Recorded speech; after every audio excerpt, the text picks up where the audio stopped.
क्या दिनचर्या है आपकी? बड़े स्मार्ट हैं आप, बड़े डेशिंग विधायक हैं, एकदम कूल कूल लग रहे हैं। क्या खाते पीते हैं आप और कैसे मेंटेन रहते हैं?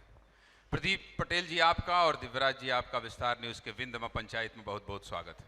बहुत बहुत धन्यवाद आपको। धन्यवाद आप सबका। यहाँ रीवा में पूरी टीम के साथ आए, आपका भी बहुत बहुत स्वागत। अपना माथे में लगा तिलक के बारे में बाद में चर्चा हुई, पहले दिव्यराज सिंह जी के खूबसूरती की चर्चा हुई बारी बारी से। दिव्यराज जी।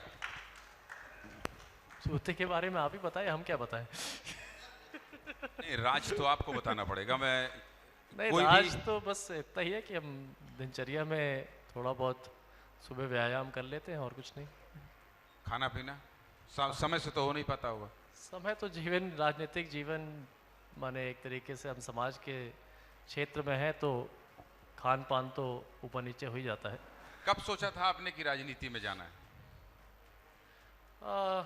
लगभग 2008 के आसपास ये मन में विचार आया कि जब मैं रीवा में दोबारा आके रहने लगा। पहले तो मेरा राजनीति से कभी कोई नाता नहीं रहा था, माने परिवार का था, बट मैं स्वयं कभी परिवार के सहित जनसेवा में मैं नहीं आया था। लेकिन महाराज साहब जब लोकसभा चुनाव लड़े उसके दरमियान मुझे काफ़ी जनता के बीच में जाने का मौका प्राप्त हुआ।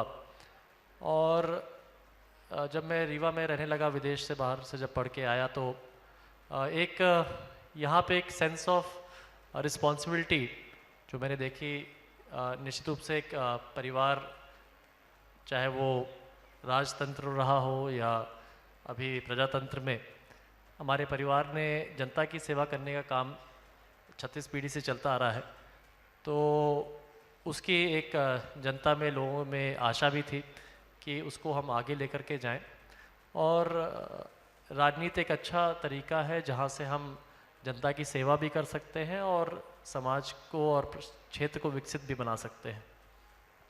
प्रदीप पटेल जी से मेरा बहुत व्यक्तिगत लगाव है और हम लोग कई बार फ़ोन में बतियाते रहते हैं। और मुझे प्राइम टाइम सीधे मुद्दे की बात एक शो आता है मेरा विस्तार न्यूज़ में, तो उसमें कई बार आप चाहो न चाहो प्रदीप पटेल जी की कुछ न कुछ ऐसी खबर आ जाती है कि मुझे उसका विश्लेषण करना पड़ता है। पहले और अब में थोड़ा बदलाव आया है। पिछले साल जब हम लोग आए थे तो आपसे बात नहीं हो पाई थी। अभी थोड़ी ठीक हुई है चीज़ें, जिसके खिलाफ आप लड़ाई लड़ते रहे लगातार, नशाखोरी के खिलाफ लड़ते रहे।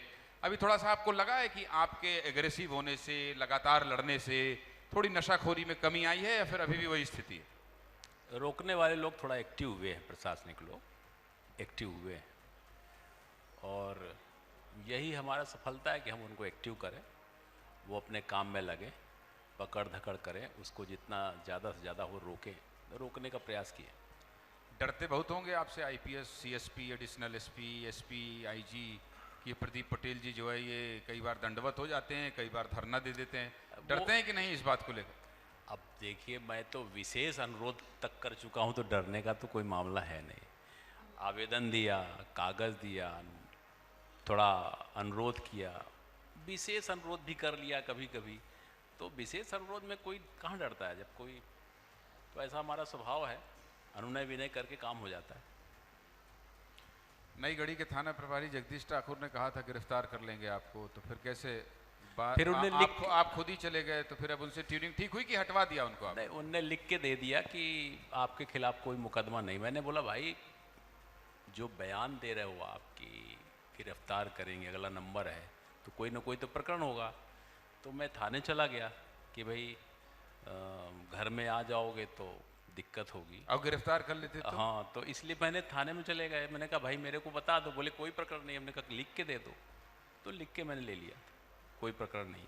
कहा था थानेदार बहुत मजबूत आदमी होते, सलगी हगड़ी निकाल देते होते, ये तो मैं भी मानता हूँ। तहसीलदार, थानेदार बहुत मजबूत होते। हमको भ्रम में भी नहीं रहना चाहिए। अपनी तो संविदा नियुक्ति है 5 साल की, उनकी तो परमानेंट नियुक्ति है। अच्छा, 5 ही साल? आप इतने चर्चित हैं, मुझे लगता है कि हम 15 साल आप विधायक रहेंगे। हम लोगों की 5-5 साल की संविदा जैसी नियुक्ति है, और जो 5 साल में जनता ने काम सौंपा है, जो हमने विचार बना के लिया, उसे 5 साल के अंदर करना है, फिर जनता के सामने फिर जाना है। ऐसा उनके साथ नहीं है, इसलिए हमारे उनमें अंतर है। प्रदीप जी, मैं एक व्यक्तिगत बात करना चाहता हूँ। एक तो आपका पोशाक बहुत बढ़िया है और आपके चेहरे में थोड़ा ग्लो पहले से ज़्यादा बढ़ा है।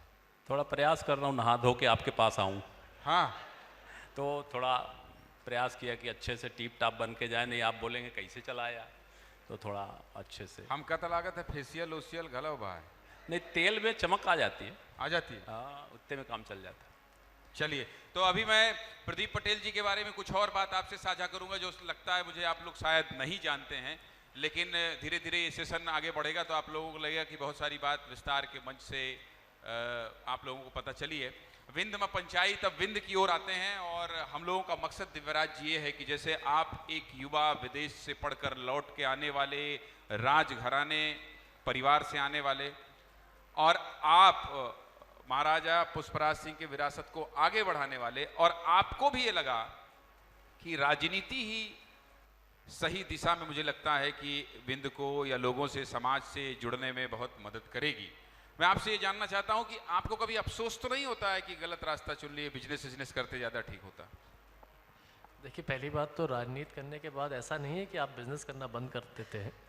तो आदमी राजनीति में जनसेवा के लिए आता है, और आदमी के व्यक्तिगत जो व्यवसाय होते हैं वो तो रहने ही चाहिए। अगर आपके व्यक्तिगत व्यवसाय नहीं होंगे तो आप अपना घर कैसे चलाओगे? राजनीति से तो घर नहीं चलाना होता है।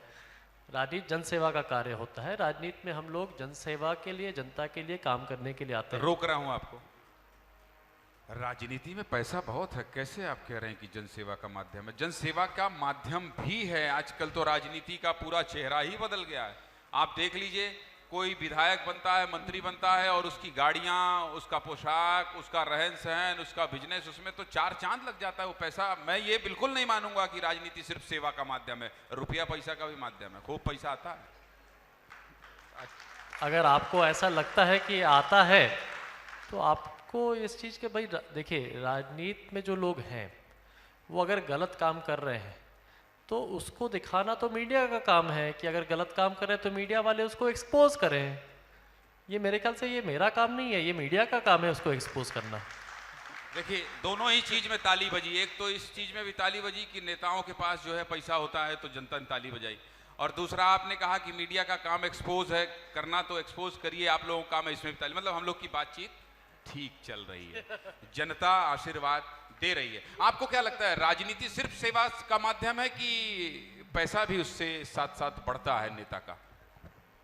हम तो जीत गए हैं, तनख्वाह मिलती है, हमारा उससे बहुत काम चल जाता है। और जब हम विधायक नहीं थे तो भी करते थे राजनीति वाले काम में, तो कभी परेशानी नहीं गई। सबसे सरल काम, इससे सरल काम कुछ हो नहीं सकता और इससे सहज काम कुछ हो नहीं सकता, मैं उसको पकड़ा हूँ। राजनीति से? राजनीति बहुत सरल काम है। पढ़े हो तो कर लो, नहीं पढ़े हो तो कर लो, पैसा हो तो कर लो, नहीं पैसा हो तो कर लो। इससे सरल काम संसार में कुछ नहीं है।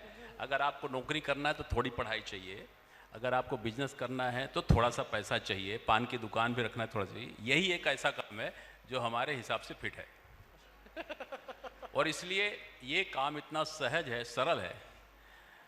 हम साइकिल से जब 3-3 महीना घर नहीं आते थे तो ना तो मोटरसाइकिल का तेल का खर्चा, दूसरे के घर में जा रहे हैं, वहीं खा रहे हैं, वहीं सो रहे हैं, अपना कुछ लग ही नहीं रहा। तो इससे सरल काम संसार में कुछ नहीं है। और मैंने वो करते करते यहाँ तक आ गए। अब जीत गए, विधायक बन गए तो तनख्वाह भी मिलने लगी, तब तो ठीक है, कोई दिक्कत भी नहीं।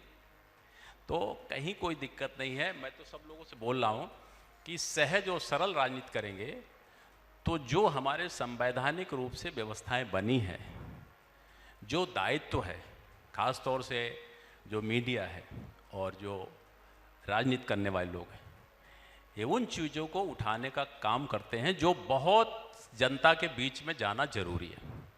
मैं आपकी बात से असहमत हूं प्रदीप जी।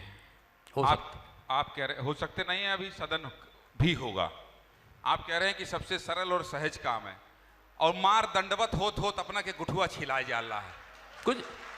इसीलिए पुलिस वाले नहीं सुन रहा है इनका, और कहा रहा सरल और सहज काम है। जो मान लीजिए इसमें से कोई नेता मंत्री विधायक बनना चाह रहा होगा तो कह रहा होगा कि कैसे समझी, हम कस के समझी।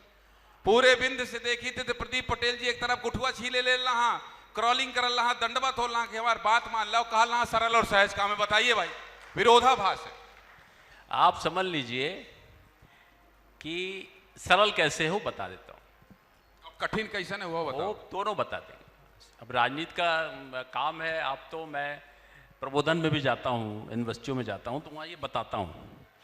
तो सरल कैसे, मैं 100 लोगों को लेके जाऊँ, गाड़ी में लेके जाऊँ, फिर बाहर जा कर के कोई टेंट लगाऊँ, फिर इसके बाद अधिकारी निकले, फिर उनसे बोलूं, मुझे लगता है ये खर्चीला और कठिन है। और अकेले चले गए, अंदर पहुंच गए, थोड़ा सा प्रणाम हो गए, बाहर निकले तो काम हो गया। तो मुझे लगा ये ज़्यादा सरल है। तो सरल काम जो मुझे लग रहा है वो मैं बता रहा हूँ, मेरे को वो वाला कठिन लगता है। 500 लोगों को जोड़ो, फिर उनको गाड़ी में बिठाओ, फिर वो मुझे कठिन लगता है। ये जरा सरल लगता है, तो मैं अपने लिए सरल काम मार्ग चुनाऊं। लेकिन जब चुनाव आप लड़ते हैं तब तो कठिन काम के लिए बढ़ना पड़ता है। उसी 500 लोगों के मैं पास 500 जाके, उसी 500 लोगों के पास जाके उन्हीं कहना पड़ता है 500 भाई साहब वोट दे दो, वोट दो, वोट दे दो, हम आपके विधायक। उन्हीं 500 लोगों के लिए मैं ये करता हूँ, पर उन 500 लोगों को परेशान नहीं करता, उनकी परेशानी के लिए सामने जाता हूँ। Divyaraj ji, style of politics Pradeep Patel ji का कैसे लगता है आपको? सबका राजनीति करने का अलग अलग तरीका होता है। प्रदीप जी ने एक अपनी इमेज बनाई है जनता के बीच में, जिसको जनता आज एक्सेप्ट कर रही है और उसको पसंद कर रही है, इसलिए बार बार वो चुनाव जीत रहे हैं। तो मेरे ख्याल से कोई एक सेट मॉड्यूल नहीं होता है राजनीति करने का। हर व्यक्ति का एक अपना अपना व्यक्तित्व होता है, और इसीलिए हम ह्यूमन बीइंग्स हैं कि हर ह्यूमन बीइंग का अपना अपना नेचर और एक वो होता है। उस नेचर को अगर उस नेचर और तरीके को जनता अगर पसंद कर लेती है तो आपको बार बार जिताती है। मेन बात ये रहती है कि जनता के बीच में आपका नेचर स्थिर रहना चाहिए। आपका नेचर अगर बदलता रहता है तो जनता उस चीज़ को पसंद नहीं करती है, मेरा मानना है। प्रदीप जी जिस तरीके की राजनीति कर रहे हैं उसमें भी स्थिरता है। भाई जो करते हैं वही करते आ रहे हैं, चाहे वो पक्ष में हो चाहे विपक्ष में हो, तो जनता उसको पसंद कर रही है, इसलिए उनको जिता रहे हैं। अब मेरे ख्याल से अब इस चीज़ के बारे में और मैं क्या कह दूँ, इतना ही बहुत है। गिरीश गौतम जी आए थे तो मैंने आपकी स्टाइल के बारे में पूछा, मुस्कुराते रहिए, आप गंभीर क्यों हो रहे? वो बोले अच्छा है, तारीफ करके गए। आप लोग की जमती नहीं है क्या? जमती है, खूब जमती है। वो हमारे बड़े हैं, वो 5 बार से विधायक हैं, विधानसभा अध्यक्ष रहे। जब भी कोई दिक्कत होती तो मैं उनसे मार्गदर्शन भी ले लेता हूँ, और हमारे जिले के हैं, वरिष्ठ नेता हैं। अच्छा ठीक है, चलिए मैं अब विंध्य की तरफ आता हूँ। आप लोग लगातार अपने अपने विधानसभा, आप भी 3 बार जीत चुके हैं दिव्यराज जी। जी, आप 2 बार 2 बार जीत चुके हैं, आप 3 बार जीत चुके हैं। मैं गिरीश गौतम जी से पूछा, मैंने कहा कि आप तो विधानसभा अध्यक्ष बन चुके हैं, बड़े पद पर रह चुके हैं, आप लोगों की मंत्री बनने की इच्छा, मंत्रिमंडल का विस्तार आने वाले समय में हो सकता है। पहले मैं दिव्यराज जी आपसे जानना चाहता हूँ, 3 बार चूंकि आप जीत चुके हैं, युवा नेता हैं, विजनरी हैं, विदेश को देखा है, देश को देखा है, रीवा में पले बढ़े हैं, सब कुछ देखे हैं, तो कभी लगता है कि जो मेरे सोचने का तरीका है, जो आधुनिकता मैंने देखी है, जो विकास देखा है, उसी तरह से विकसित करने के लिए मुझे कुछ बड़ी जिम्मेदारी मिलनी चाहिए? देखिए मेरे ख्याल से एक पद पे मैं अभी हूँ, एक विधायक के पद पे। जो विधायक के पद पे है उसको निश्चित रूप से पार्टी से जिम्मेदारी प्राप्त करने की इच्छा होनी चाहिए, और मेरे ख्याल से इस पर कोई ख़राब बात नहीं है। एक जैसे नीचे लोग बैठे हैं, इसमें से बहुत सारे लोग होंगे जो विधायक बनना चाहते हैं, और जब विधायक बनना चाहते हैं तो मंत्री भी बनना चाहते हैं, मुख्यमंत्री भी बनना चाहते हैं, प्रधानमंत्री भी बनना चाहते हैं। तो अगर आप जन सेवा में करने आए हैं या जनप्रतिनिधि बन के आए हैं, तो आपकी हमेशा ख्वाहिश होती है कि आप ऊंचे से ऊंचे पद पर पहुँचे, जिससे कि हम ज़्यादा से ज़्यादा जनता की सेवा कर सकें। तो मेरे ख्याल से उसमें कोई ख़राब बात नहीं होती है कि आप और आगे बढ़ने का और आगे प्रयास करने का आपका लक्ष्य हो। तो मेरे ख्याल से मुझ में भी वही सोच होगी, प्रदीप जी में भी सोच होगी, जो विधायक नहीं बन पाए उनमें भी वही सोच होगी। तो मेरे ख्याल से उस सोच को रख करके सभी को आगे काम करना चाहिए। तो मेरे ख्याल से उसमें कोई गलत बात नहीं होती है। गिरीश गौतम जी ने कहा कि विंध्य प्रदेश भी बनना चाहिए, आप इससे सहमत हैं? मैं भी हमेशा से सहमत रहा हूँ इस चीज़ को लेकर के। रीवा से खूब ताली मिल रही है विंध्य प्रदेश के नाम से।